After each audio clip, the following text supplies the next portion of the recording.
Good evening friends, आप सभी का स्वागत है हमारे यूट्यूब चैनल बायोलॉजी वर्ल्ड में। तो फ्रेंड्स, आज हम बायोलॉजी को बेसिक से लेकर हम चलेंगे। आज कुछ बायोलॉजी को बेसिक के बारे में जानेंगे। बायोलॉजी को जीरो लेवल से, ग्राउंड लेवल से लेकर के चलेंगे। तो फ्रेंड्स, जो भी 11th-12th के विद्यार्थी हैं या नीट के प्रिपरेशन करने वाले जो भी विद्यार्थी हैं, वो हमारे यूट्यूब चैनल को सब्सक्राइब करें, हमारे वीडियो को लाइक करें और बेल आइकन को जरूर दबाएं। तो फ्रेंड्स, चलिए हम बायोलॉजी के कुछ बेसिक के बारे में आज हम सीखते हैं। तो फ्रेंड्स, जैसे ही हम बायोलॉजी वर्ड सुनते हैं तो हमारे जहन में कहीं ना कहीं ये बात आती है कि ये शब्द आखिर आया कहाँ से। बायोलॉजी, ये जो वर्ड, ये बायोलॉजी एक शब्द है, तो आखिर इसे किसी ने दिया होगा, है ना। तो चलिए इसके बारे में हम जानते हैं फ्रेंड्स। तो the biology term was first time given by Lamarck and Treviranus in 1801 और 2। यानी फ्रेंड्स, जो बायोलॉजी वर्ड है, जो जीव विज्ञान शब्द है, वो सर्वप्रथम लैमार्क एवं ट्रेविरेनस के द्वारा दिया गया था सन 1801 में और 2 में। क्लियर? यानी कि बायोलॉजी शब्द का इस्तेमाल सर्वप्रथम लैमार्क एवं ट्रेविरेनस ने किया था। ये दोनों साइंटिस्ट थे, ठीक है। अब हम नेक्स्ट स्टेप में आगे बढ़ते हैं। तो friends, who is the father of biology? Biology के पिता कौन है? तो इसके बारे में हम जानेंगे फ्रेंड्स। तो father of biology is called Aristotle और अरस्तु। मतलब दोस्त, जो बायोलॉजी के पिता हैं वो अरिस्टोटल या अरस्तु को कहते हैं। अरिस्टोटल इंग्लिश वर्ड है और अरस्तु हिंदी। यानी अरिस्टोटल और अरस्तु एक ही साइंटिस्ट का नाम है जो बायोलॉजी के पिता कहे जाते हैं, ठीक है। अब नेक्स्ट पॉइंट आता है फ्रेंड्स कि व्हाट इज बायोलॉजी? बायोलॉजी है क्या आखिर, है ना। तो चलिए इसको जानते हैं। तो सबसे पहले फ्रेंड्स, बायोलॉजी वर्ड को हम अगर डिवाइड करते हैं तो ये 2 पार्ट में डिवाइड होकर हमारे सामने आता है। तो फर्स्ट जो डिवाइड होता है वो होता है बायो, और सेकंड होता है लॉजी। तो bio that means life and logy that means study. तो एक इसका सिंपल सा जो डेफिनेशन है बायोलॉजी का, वो हम यूँ कह सकते हैं, तो the study of life, study of life is called biology. यानी जीवन के अध्ययन को ही बायोलॉजी कहते हैं। ये एक सरल डेफिनेशन हो गया, एक सिंपल डेफिनेशन हो गया। इसको हम थोड़ा सा, चूँकि हम लोग नीट के प्रिपरेशन, नीट के व्यू से इसको देख रहे हैं, तो इसको थोड़ा सा स्टैंडर्ड तरीके से इसको हम डिफाइन करने की कोशिश करेंगे। तो इसका जो सेकंड डेफिनेशन है उसको हम यूँ कह सकते हैं, biology is the natural science. Biology is the natural science that studies life and living organisms, including their physical structures, chemical processes, molecular interaction, development, evolution। समझ में आया फ्रेंड्स? चलिए इसको हिंदी में जानते हैं। तो बायोलॉजी क्या है? प्राकृतिक विज्ञान है। बायोलॉजी प्राकृतिक विज्ञान है जिसके अंतर्गत हम जीवन और जीव जंतुओं का अध्ययन करते हैं तथा इनके फिजिकल स्ट्रक्चर के बारे में स्टडी करते हैं, केमिकल प्रोसेसेस के बारे में स्टडी करते हैं, मोलेकुलर इंटरेक्शन के बारे में स्टडी करते हैं, इनके डेवलपमेंट के बारे में स्टडी करते हैं और इवोल्यूशन के बारे में स्टडी करते हैं। ठीक है फ्रेंड्स, इतना समझ में आ रहा है? इसके हम नेक्स्ट आगे बढ़ेंगे। तो बायोलॉजी को डिवाइड करते हैं। तो बायोलॉजी को कितने पार्ट में डिवाइड करते हैं इसके बारे में जानेंगे फ्रेंड्स। तो बायोलॉजी को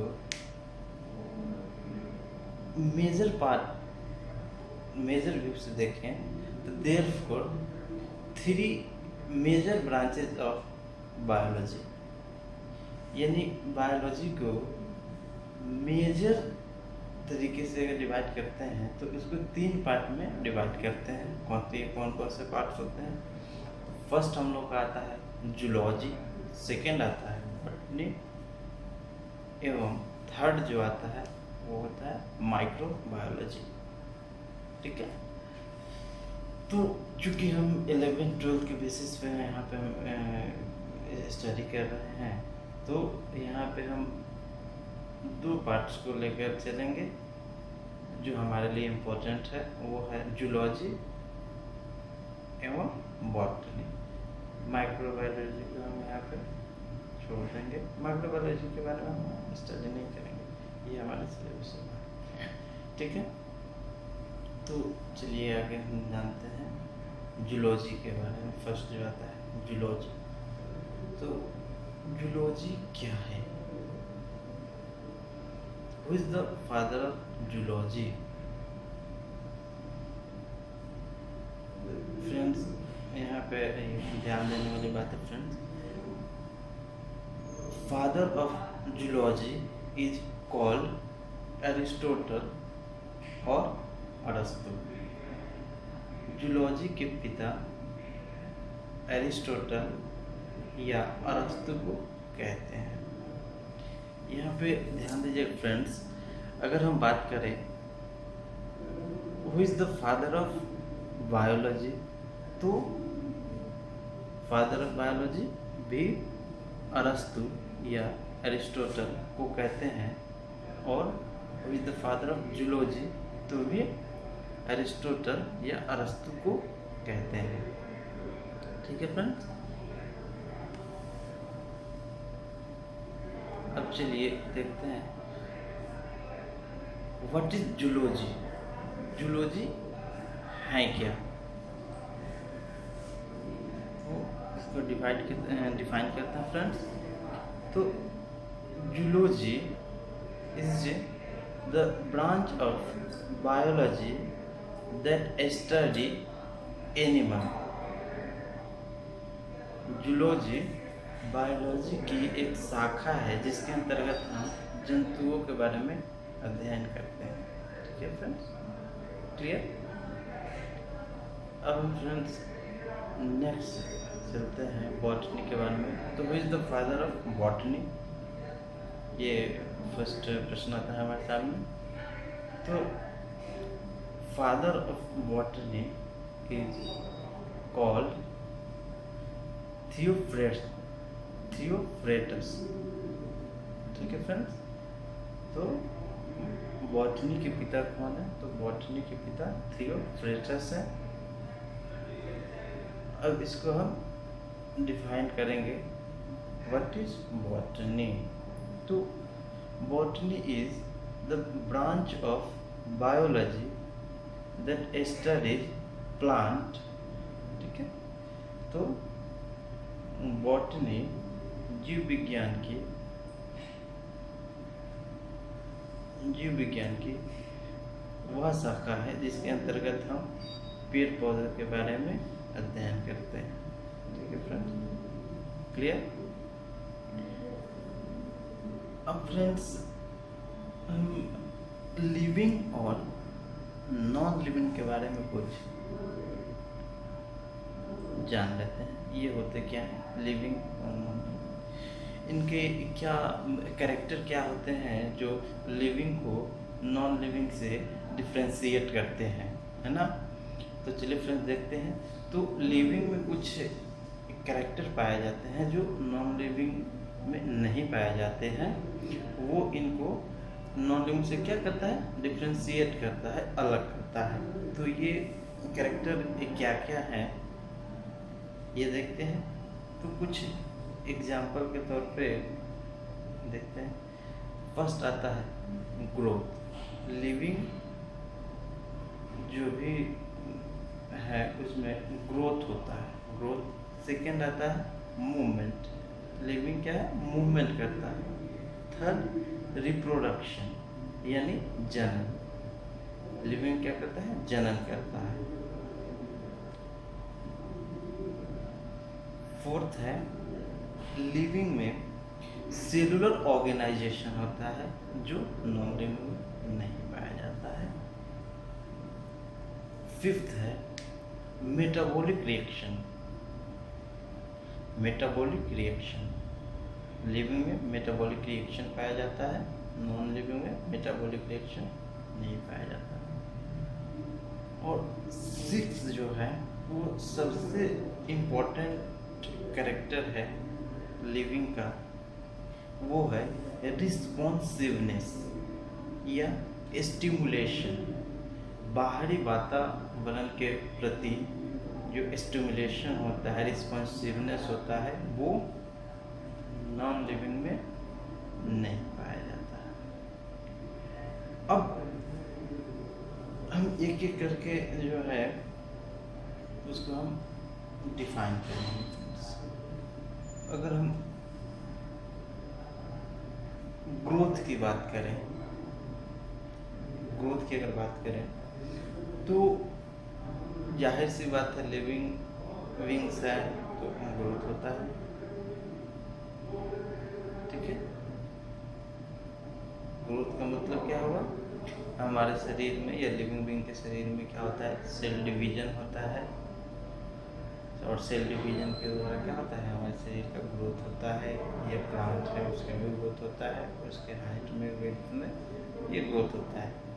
लेकिन क्या निर्जीवों में भी ग्रोथ होता है?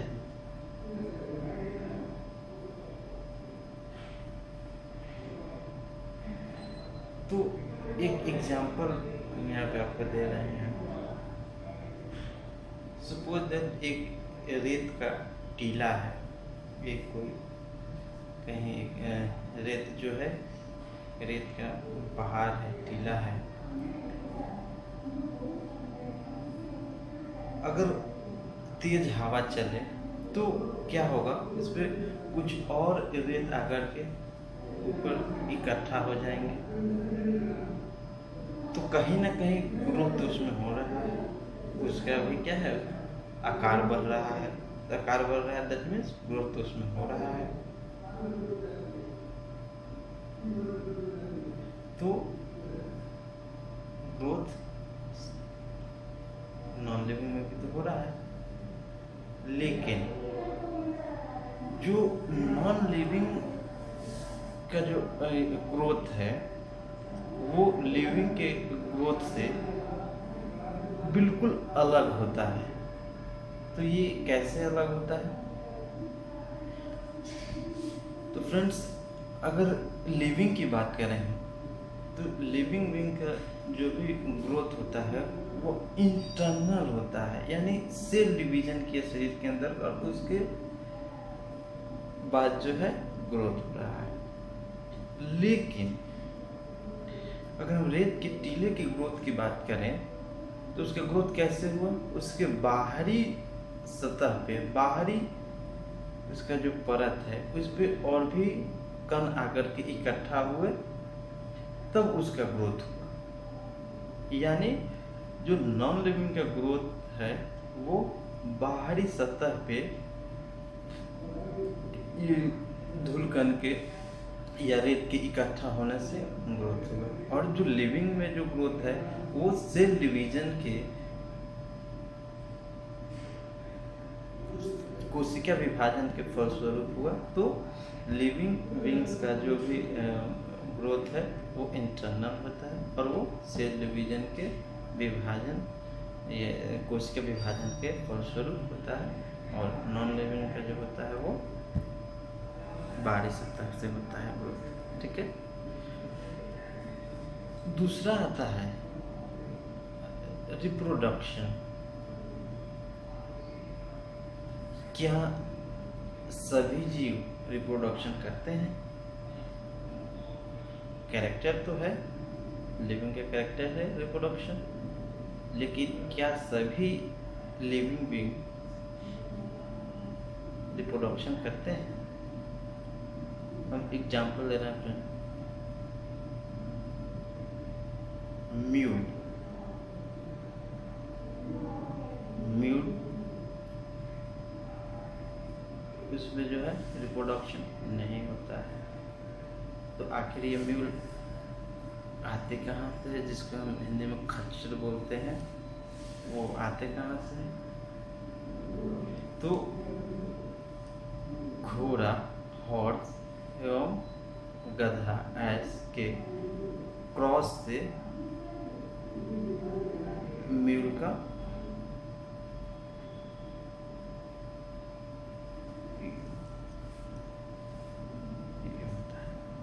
यानी कि घोड़ा और गधे का जब क्रॉस करवाते हैं तब उसके फलस्वरूप जो हमको बच्चा मिलता है वो खच्चर होता है। वो खुद रिप्रोडक्शन नहीं करता है। खच्चर इनफर्टाइल होता है, वो खुद रिप्रोडक्शन नहीं कर सकता है। तो यहाँ पे म्यूल जो है वो रिप्रोडक्शन तो नहीं कर रहा है, तो क्या वो लिविंग बींग्स नहीं है? है, वो भी लिविंग बींग्स है। ठीक है। तो ये एक्सेप्शन है